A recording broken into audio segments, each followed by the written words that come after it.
In this video, you are going to learn how to buy crypto and self-custody. Now, the reason why I want to make this video is we're currently, as I'm recording this, in a crypto bear market. Some people would say that we're kind of entering into a bull market. Bitcoin is going up again. We're at around $30,000 as I'm recording this. But it comes back to the same thing. How do you buy crypto? How do you buy Bitcoin? Because each year, more people want to invest in it. And then how do you self-custody it? And why is that important? So what's my personal experience in Bitcoin or in the crypto universe? Well, back in around 2014 was the first time I heard about crypto. I never invested in it until about 2017, closer towards the end. I actually didn't buy any Bitcoin. I bought some Ethereum, made a quick 100% return in about a day, and then I sold it all, and then that was it. And then I really started to get serious and wanted to learn exactly what Bitcoin was.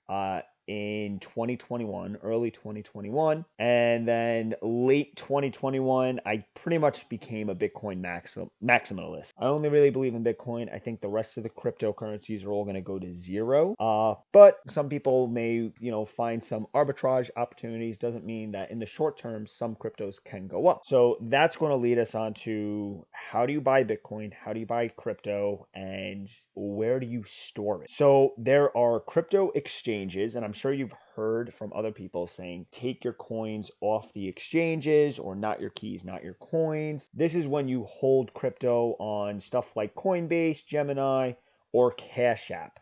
These are exchanges. You don't self-custody when you have them on here. Then there's something called hot wallets. These are actual cryptos that you own. When you hold Bitcoin or anything else in a hot wallet, then you actually own that coin. You own your keys, which I'll explain a little bit more in a few minutes. Now, hot wallets can run into certain problems. Like, what if you have a hot wallet on your computer or on your phone and you get hacked? Someone potentially could steal those keys from you. So something that's even more secure is something called a cold wallet. It's a physical wallet. It's a physical device. This is a cold card. This is a ledger. This is a Trezor, where you store your keys on this. And, technically speaking, you could say this is where your crypto is stored. You're actually not storing your crypto on any of this. It's where you're storing your keys. But that's a video for another day. But this is the most secure route. Right now, I only have Bitcoin, and it's all in a cold wallet. I like cold cards, but all of these have their ups and downs, but they are much better than hot wallets, and they are definitely much better than crypto exchanges. I'm going to explain why in a second. But for those of you that are still kind of confused, well, why can't I just keep it on the exchange? Well, for a comparison, think of something like this is Coinbase, and then this is Coinbase Wallet. So this counts as a wallet. This is an exchange. Think of it kind of like Chase. If you have your money in a bank account, that money could theoretically be seized. Maybe you do something illegal and now the government can seize your funds that are sitting in Chase or whatever other bank account. Or maybe the bank account could go bankrupt and you lose your money. We just recently watched that happen with SVB, Silicon Valley Bank.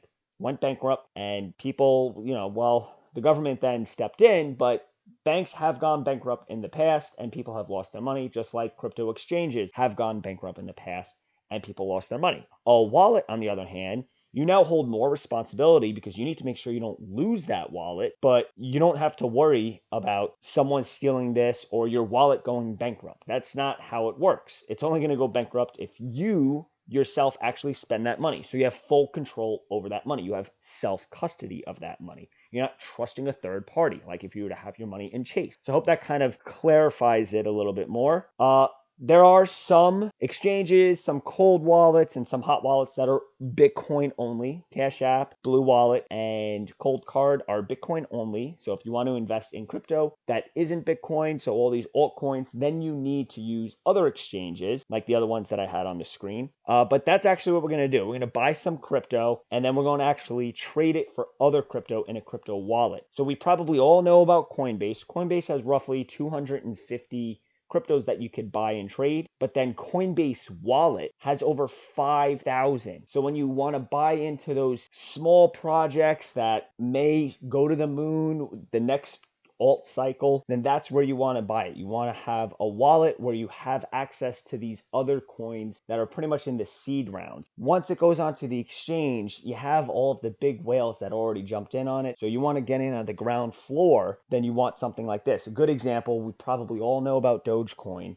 When Dogecoin started going up, exchanges like Coinbase or Gemini didn't have Dogecoin listed, but people were buying other crypto like Ethereum on Coinbase, then putting it onto Coinbase wallet, and that's more decentralized, less regulated if you want to call it that way. And then they were actually able to trade in that Ethereum for Dogecoin. So they were able to get in on it before the exit liquidity came in with it being listed on an exchange. Think of it kind of like that. So I just want to clarify why exchanges are bad for you to store it. You have to use an exchange to buy it. They're more of on and off ramps. You need to put money to an exchange and then you can get your crypto, but then you want to take it off your exchange. If you leave it on an exchange, this is FTX, which went under, and a lot of people lost a lot of money. Picture it like this. You have your account that's on an exchange. You have some Bitcoin and some other coins. You think you own this. You don't. It's because FTX actually has the keys to your money. So this is a more accurate picture. They have your coins with their key, and you simply have an IOU. You see your account, oh, well, it says I have X amount of dollars. No, that's just a paper IOU. If they go bankrupt, then you lose this. And that's exactly what happened. People didn't have their actual keys. So once it went bankrupt, once it went under, they lost their money and it went to zero. That's exactly what happened. That's why you need to take your coins off the exchange. And that's what we're going to learn about in this video. So quick recap, crypto exchanges. And don't worry, guys, I'm actually going to walk you through. We're going to buy some crypto. We're going to then move it on to a wallet so you can watch the steps. But quick recap of what we just went over. Crypto exchanges aren't that great to store your coins. Hot wallets are okay. Cold wallets are the best. And there's tons of videos out there that will go more in depth about exactly what cold wallets are, what hot wallets are. When you want to get into the more technical details, I just want to give you the brief overview of everything and then actually how to do it. So we're going to buy a coin on Gemini. We're going to buy Ethereum. In this example, I have Bitcoin. And you see how Gemini has the key. It's an IOU. But then we're going to move it to a wallet. Now, again, I would recommend moving it to a cold wallet instead of a hot wallet. But I want to just make it easier for you guys. In this video, I'm going to show you with a hot wallet. But it will be the same thing essentially. So when you move it, you now actually have the key to this. So if Gemini goes bankrupt, it doesn't matter because you still have your coins and your keys. You are self-sovereign. No one could take this from you.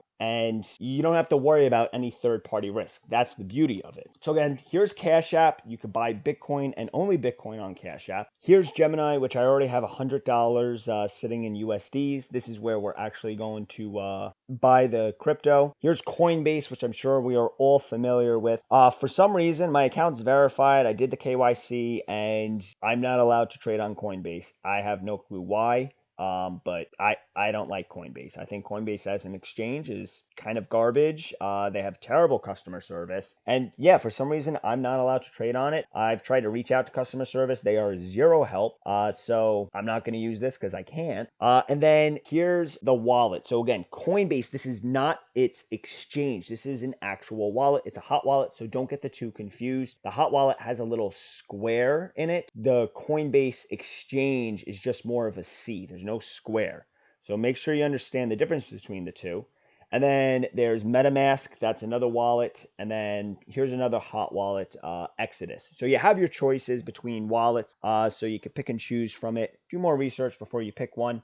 In this video, we're just going to do a Coinbase wallet. So we're going to click Add to Chrome. We're going to add the extension. All right, then here it is. Here's the extension. So we are going to click on this. All right, we're going to pin that extension. And then if I click on it, here's what pops up. It's going to say create a new wallet, or I already have a wallet. We'll create a new wallet. And now these are going to be my keys. I'm going to reveal them and you're going to see what keys look like. So if we reveal it, here are my keys. Well, here are my words. So it's 12 words that I need to remember. So I need to write them down, keep them safe. This wallet's not going to have anything on it after a YouTube video. Otherwise, you guys see this. If I were to upload $100 worth of whatever crypto to this wallet, and if you had these words, you can then hop onto another wallet, punch in my keys and steal my crypto. It's that easy, and it's impossible for me to get it back. So make sure no one's around when you're writing down these 12 words. Keep it somewhere very safe, because if you lose these words, you lose your crypto. There's no customer support or customer service to call. That's how a wallet works. It's just like if you lose your wallet. You lose your wallet, then the money that's in it is going to be gone. You forget about it. You're done with it. So understand, yes, okay. And it wants to make sure that you actually have it saved. So it's asking me some questions. It asked me, what is my 12th word? Which is radar. Whoops. It wants me to do vehicle is first, radar is last, hit submit. Just wants to make sure they actually wrote it down. And then it wants me to put in a password. So I'm just going to make a password. All right, so there we go. There's my password. I agree. Creating the wallet. And then I could create a username.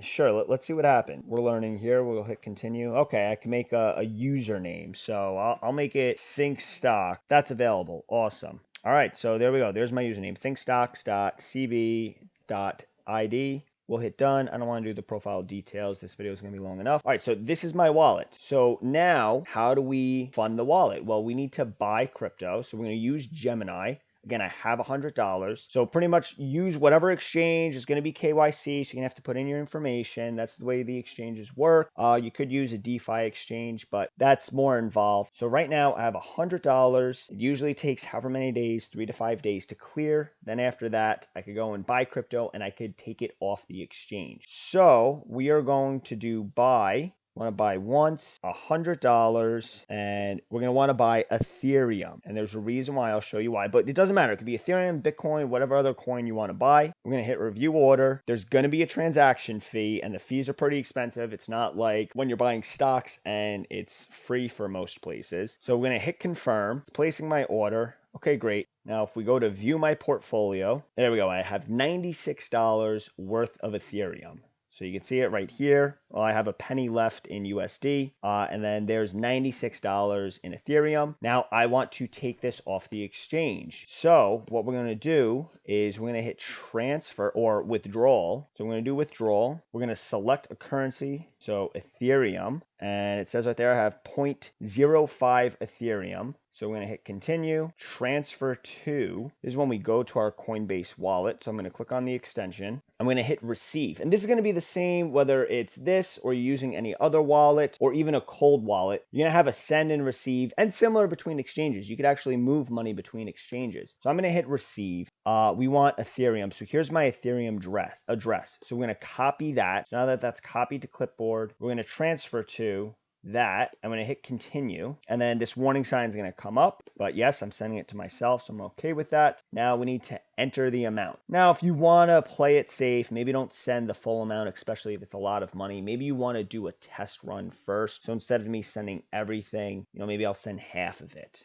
I'll send $50, a little less than $50, $47. We'll hit continue. So from primary, which is Gemini that I'm using, and it's going to this address. Sometimes you just want to double check, make sure that you copied it right. And I do this by looking at the last 4 digits. It's 8FDC. And let me jump back onto this 8FDC. So that checks it just to make sure that's right, which it is. Okay, so we want to do the withdrawal. We hit that. And then sometimes you'll have a 2-factor authentication on your exchange, which is highly recommended because exchanges get hacked all the time. So on my phone, I'm hitting approve, and there we go. Now it's approving the transaction. And now if we go back to my balances, or if we go to my portfolio, should say that I now have only $50 worth. Yep, right there. So I only have 0.025 Ethereum, or around $48 worth. And then if we go onto my wallet now, there it is. Now it didn't show up immediately because you got to understand with crypto, the next block needs to be found depending on which type of crypto it is. So Bitcoin, for example, when that network gets very clogged, it could take 10, 20, 30, 40 minutes. It could take a while for it to actually pop up.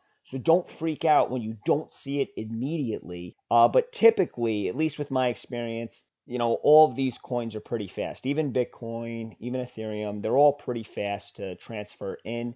So there it is. Now I'm ready to swap coins. I could buy these coins that are maybe not on the exchanges. So I think Gemini only has a little over 100 coins last time I checked.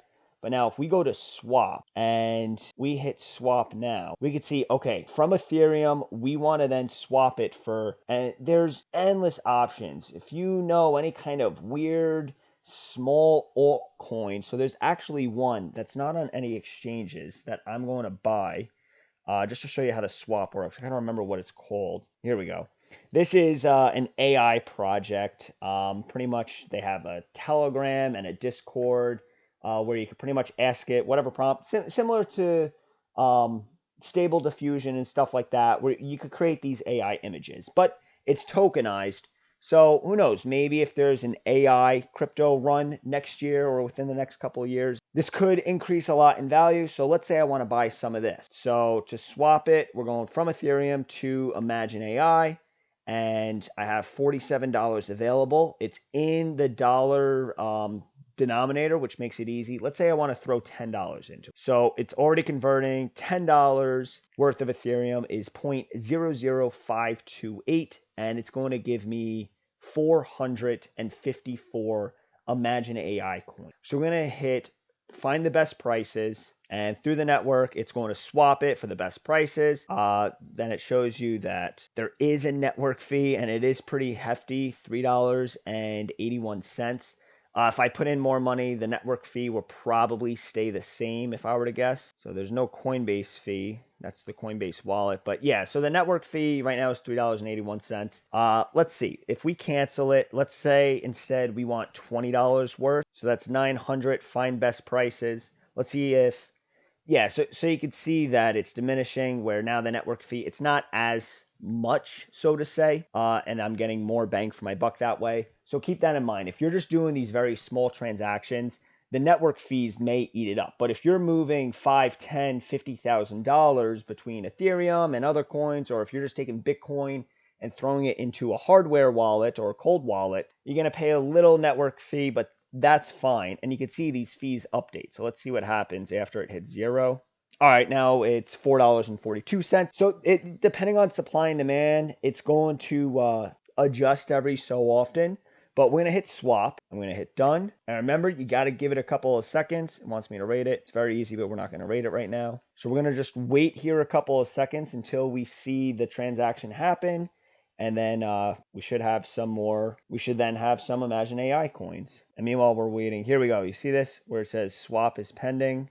I guess that's for me to cancel it. Maybe that's for me to boost the fee. So sometimes you could pay more. You could increase your fee if you want something to happen faster. So there we go. It says it's swapped. So let's go back to assets. And there it is. Now I have $19. Okay, so the fee actually wasn't that bad.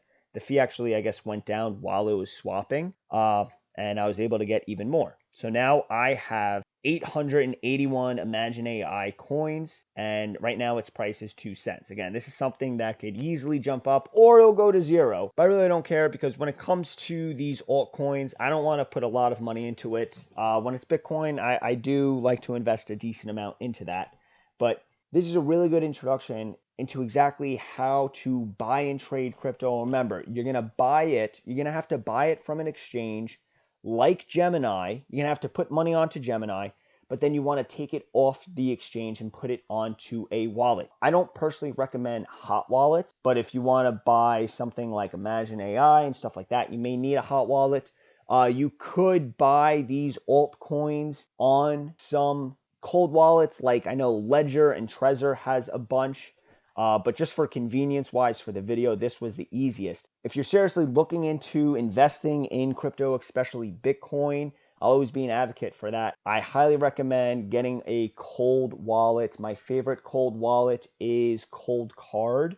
Not sponsored by them or anything, but I think they have the best security out of all these other wallets. That's why I chose them. It's Bitcoin only, so if you do want to buy these altcoins or even Ethereum, then you're going to need a different wallet like Ledger or Trezor. But guys, I hope you liked this video. I hope it gave you a better understanding on exactly how to buy and store your cryptocurrencies. If you like this video, make sure to smash that like button. And guys, as always, I will see you in the next one.